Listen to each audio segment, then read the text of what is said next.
Alors on va aller voir si Titi est là.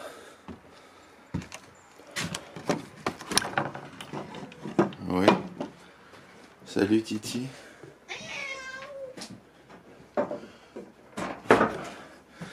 Ça va? Pourquoi tu t'es mis là-dessous? Tu es allé dormir là? Voilà, il dort là. Ah, il fait ses besoins à l'endroit où je lui mets un matelas ou quoi. Il m'a bousillé le matelas.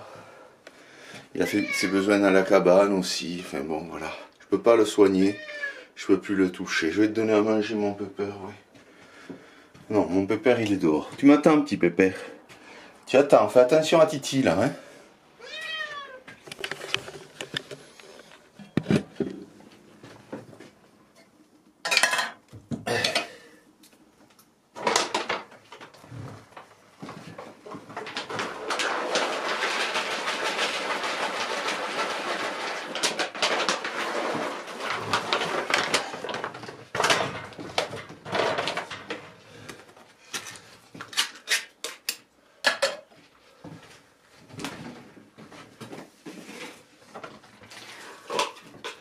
Oui, tu peux y aller, tu peux y aller. Non, ça va, ça va.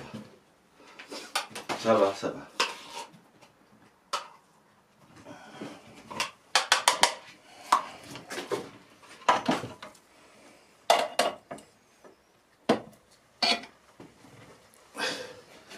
Bon, je te laisse manger, je viendrai te nettoyer ta couche. Et essaye d'aller dehors pour faire tes besoins, s'il te plaît. Bouge pas, attention, petit pépère.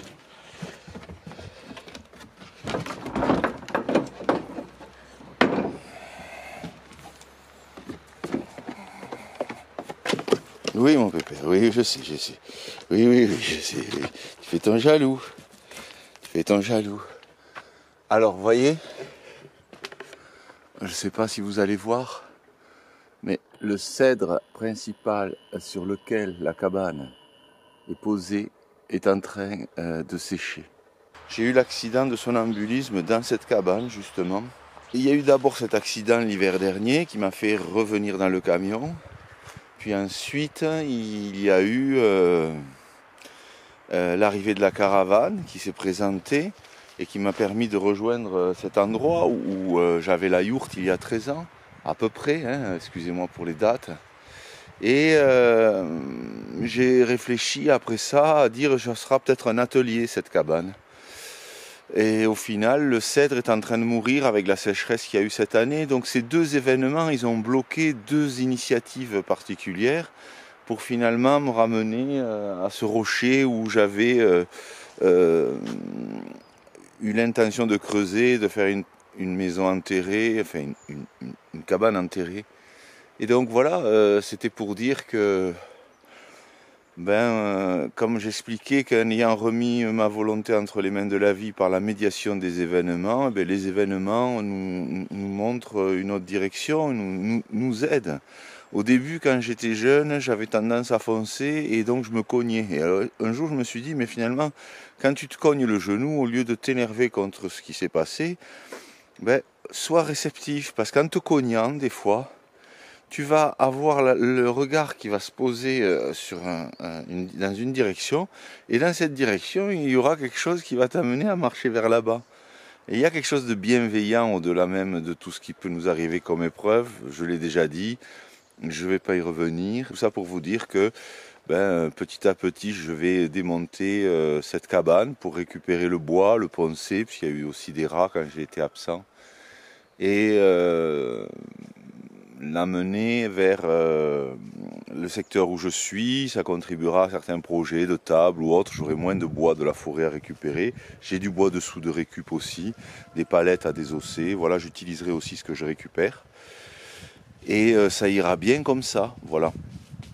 Là aussi, on a toujours tendance à avoir des projets, mais pour moi, mon projet principal, c'est d'être en relation avec le vivant et d'être en harmonie avec. Et donc, il faut accepter que, comme un animal qui va changer de vallée ou qui va changer de terrier, c'est possible. Le plus important, c'est pas trop de s'investir, on va dire émotionnellement dans ce qu'on fait, c'est le faire, un peu comme le jour où on rendra notre dernier souffle. on poursuivra notre chemin au-delà de ce corps. Alors pour moi, c'est pareil avec nos constructions, c'est pour ça qu'elles sont pratiques plus aujourd'hui que esthétiques ou investies d'une réalisation. Voilà. Et soyez vigilants aussi parce qu'on change de rythme dans la nature. Hein. Je ne sais plus qui disait ça. Adopte, je la trouverai cette phrase. Et il y a un autre rythme. On ne fait pas les choses rapidement. On le fait. Hein, ça se fait. Sachant que ce qui ne doit pas aboutir n'aboutit pas. Vous le voyez avec la cabane. Et c'est pas plus mal parce que j'ai perçu que mon somnambulisme il n'était pas terminé. Des fois je pouvais me réveiller la nuit ou quoi, mais j'ai eu un somnambulisme qui m'a amené des fois à quitter mon domicile, etc. Donc bon, maintenant c'est une façon pour moi de minimiser les risques. Et puis je témoignais que j'aimais être dans la cabane entre ciel et terre. Et aujourd'hui au contraire on me rappelle que mon cœur peut monter avec les oiseaux, mais mon corps est bien sur terre et donc il va être même sous terre. Ça sera, je pense, beaucoup moins délicat que de tomber d'une cabane dans les arbres, même si celle-ci je l'avais pas fait très haute. Voilà. J'ai trouvé les chèvres.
promis.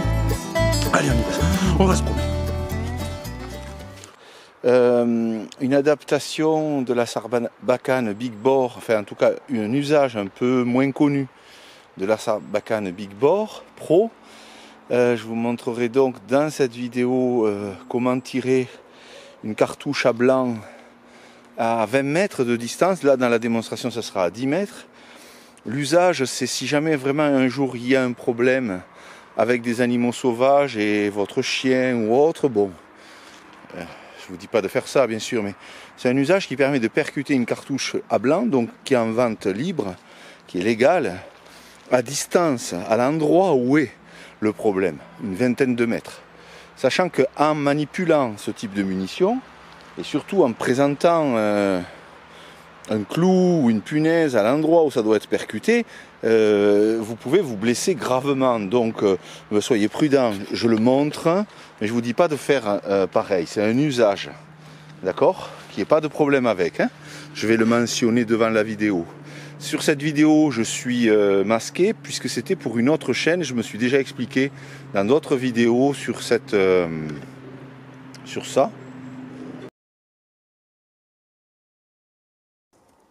Aujourd'hui, je vais vous montrer comment utiliser la Sarbacane Big Bore Pro accompagnée d'une cartouche à blanc pour la projeter et la percuter à une vingtaine de mètres, ce qui permettra d'avoir une détonation à distance.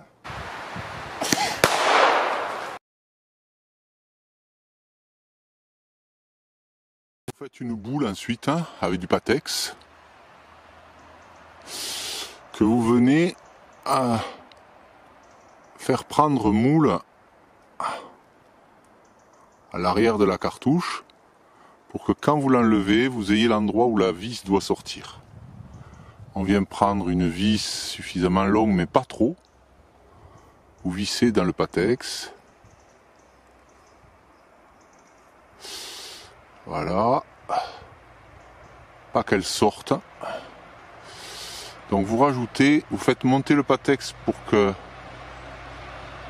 la vis soit prise dedans et qu'elle parte pas de travers. Voilà, maintenant que vous voyez où elle va sortir, vous venez le placer à l'endroit où ça doit être percuté et sans pression dessus.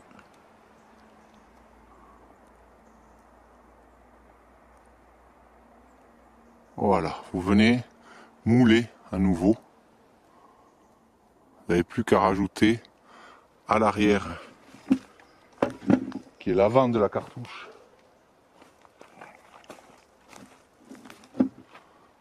votre partie à souffler. Et vous avez votre cartouche prête à être tirée. On va tirer dans l'arbre en face. Voilà, donc là on est à 10 mètres. Prenez votre cartouche, vous la mettez à l'intérieur, prête à être tirée.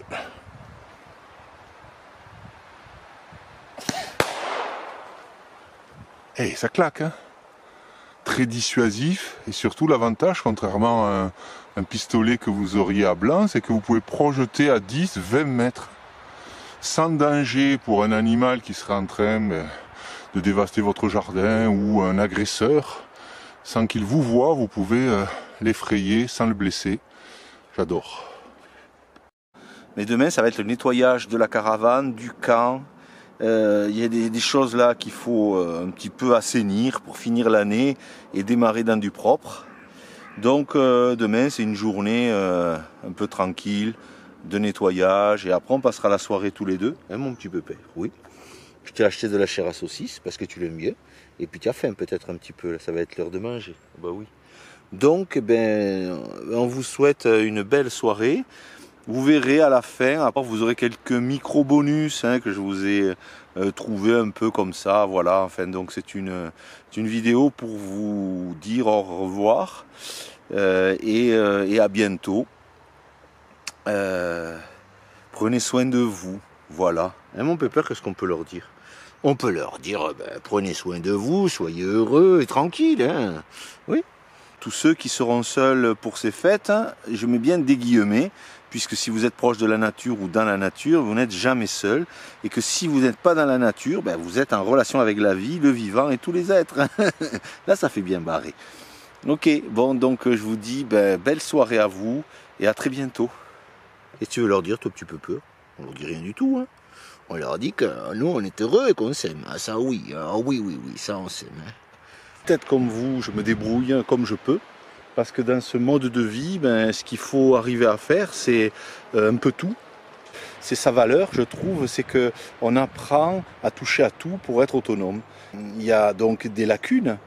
Certains vont être bons en mécanique, d'autres vont être bons avec le bois, d'autres seront bons pour l'art de ne faire rien. Chacun a son style, quoi. Donc, ce qu'il faut, c'est oser, essayer, avancer sur des choses qui ne sont pas non plus trop difficiles, sinon il faut pouvoir s'entourer. Et tous les jours, il y a un apprentissage.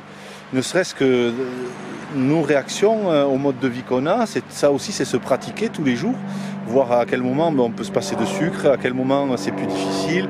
Mais là, c'est pareil, il faut mettre les mains dans la mécanique, et je trouve que c'est une façon heureuse de vivre tout ça. Oh, un avion nous survole. Je pense que nous sommes trop connus maintenant à cause de la dernière vidéo, hein. Et on est observé par des drones. La force de ce mode de vie, c'est de pouvoir apprendre. Et surtout, avoir la satisfaction de l'avoir fait. Parce que quand on est bon que dans un seul domaine, on peut payer d'autres personnes qui font plein d'autres choses. Mais si ça n'est plus, on se rend compte que dans un mode de vie très simple, l'avantage c'est que c'est pas trop compliqué d'apprendre à tout se faire. Mais il faut en avoir envie. Et puis surtout, il faut accepter d'être moyen, voire mauvais en tout, mais capable de tout faire. Ça me rappelle ma scolarité. J'étais à peu près capable de faire l'ensemble des matières, mais mal, voire très mal, surtout aux yeux des profs. Alors je ferai une petite parenthèse avec ça, je pense qu'il est peut-être décédé maintenant, oui, mais je rappellerai ce prof de français qui m'avait jeté le carnet de notes dans la tête, parce que j'étais dyslexique et je faisais beaucoup de fautes d'orthographe, enfin bon, j'allais voir l'orthophoniste, quoi. Et il avait jeté devant toute la classe, il m'avait jeté le carnet dans la tête parce que je crois que je faisais dans les moins 28 en dictée. On était 3 d'ailleurs, je ne citerai pas les noms, mais on était 3 avec des notes vraiment basses, quoi, parce que moins 28, moins 30, moins 32, c'est chaud. Et il m'avait dit, tu ne mérites pas d'être sur les bancs de cette école. Il y avait une descente familiale d'ailleurs pour lui rappeler peut-être qu'il avait certains points faibles lui aussi, que oui, c'est vrai que je ne méritais pas. Ma sensibilité m'a conduit à me rendre compte que je méritais mieux, c'est-à-dire l'école de la nature, qui elle est rude, rustique, mais très vraie. Et on ne peut pas se mentir. Non, un serpent c'est un serpent, un lapin c'est un lapin. Par contre, il y a parfois des renards déguisés en canards qui essayent de sympathiser chez les êtres humains pour pouvoir mieux appréhender leur proie. Et ça, bon, c'est un peu plus délicat. Ça nous demande d'avoir une certaine perception. Et il y a une règle simple dans ce mode de vie, mais je pense dans tous les autres modes de vie. En tout cas, une règle que je m'applique, c'est dans le doute s'abstenir. D'ailleurs, les animaux, je l'ai observé chez les animaux, c'est ce qu'ils font. Dans le doute, ils s'abstiennent. C'est-à-dire que s'il y a un bruit qui est un petit peu bizarre ou quoi, ils s'en vont. Ils ne vont pas être trop curieux pour s'approcher. Se rappeler quand même une chose, c'est que la première règle pour s'en sortir, c'est de pouvoir éviter le conflit. Et les animaux le font aussi. Ils ne vont au conflit que si vraiment ils sont soit en état de rut, bon, les êtres humains ils font ça parce qu'ils se battent souvent, parce qu'ils le sont souvent, voire tout le temps. Mais en fait, il y a vraiment une tendance des animaux à fuir. Bien évidemment, on n'a pas besoin de se prouver quoi que ce soit. Donc fuir le combat dans ce mode de vie, c'est ne pas chercher d'histoire. Ça c'est déjà pas mal. L'usage de la capote donc pour la gourde, c'est quand même quelque chose qui me préoccupe sur l'eau chaude. Je voudrais savoir si elle a pété hier parce que j'ai touché le tronc ou si c'était l'eau chaude. Donc je vais quand même faire un test avec 2. Parce que si vraiment un jour j'ai un problème, je crois que quand même pour l'eau chaude, il vaut mieux, pour pas se brûler aussi, il vaut mieux sécuriser avec 2 capotes. Parce que ça c'est quand même l'usage qui m'intéresse le plus. J'aimerais pas poster la vidéo. sans avoir résolu cette énigme. Il faudrait voir aussi parce qu'il y a du gras sur la capote. Et je pense que si on manque de graisse, on doit pouvoir l'utiliser. Alors, pour mettre 2 capotes au lieu d'une.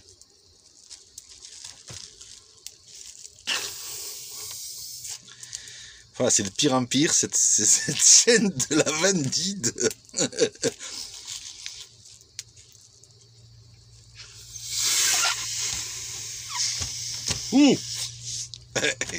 J'allais oublier un usage très très important. Bandit of Illusion. J'apprends l'anglais en ce moment. Yes. J'ai plutôt eu l'habitude de déconner quand même avec des personnes. Mais après tout, on s'habitue à tout parce que je suis souvent seul. Et cette solitude n'est pas pesante. Hein. Je la vis très très bien, bien évidemment. Ok. C'est vrai, j'y suis. Je suis au WC. Et il y a la forêt et le froid. Hein, parce qu'il fait assez froid. D'ailleurs, il y a aussi, je pense, des oiseaux qui avaient niché ici. Il va falloir que je nettoie un peu cet aspect. Il y a de l'eau qui est rentrée là. On est vraiment dans Dark Water Closet. En fait, j'adore cette expression. Oh, j'ai la barbe qui se plie sur le côté. Ça, c'est l'oreiller, vous voyez. Ça, c'est pas le... J'ai la barbe qui est en train de repousser. Je prends quelques photos régulières comme ça pour voir l'évolution de ma tête.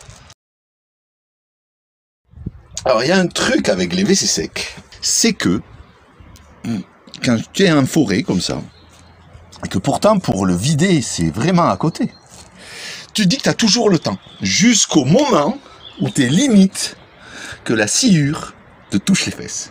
Et c'est vrai. C'est vrai parce que regardez, on le voit ici concrètement. Hein, tu te dis, mais il y a un moment, hein, tu vas le vider ton WC sec, tu vas le vider ou pas, hein? T'attends que ça te chatouille le brin d'herbe. C'est-à-dire que d'un coup, tu passes à autre chose.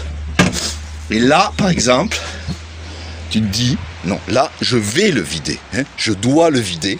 Je le vide. Voilà. Parce que, tu vois, il y a un truc, il y a une expression qui va bien à ce mode de vie, je trouve. C'est, tu peux remettre à demain ce que les autres sont obligés de faire le jour même, oui.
My name is Bisou. Gros bisou, un petit bisou. Un petit bisou. Ah. Alors, tu dis quoi de bonheur? Qu'est-ce que tu veux leur dire? Maintenant, je ne sais rien. Ah oui. C'était une bonne journée. Ah, c'est voilà, une bonne journée, plus fort. Hein? Ah, c'est un mystère. Hein? Ah, mystère. Ah oui. Oh, petit peu peur. Hein? Viens, mon petit peu. Peur.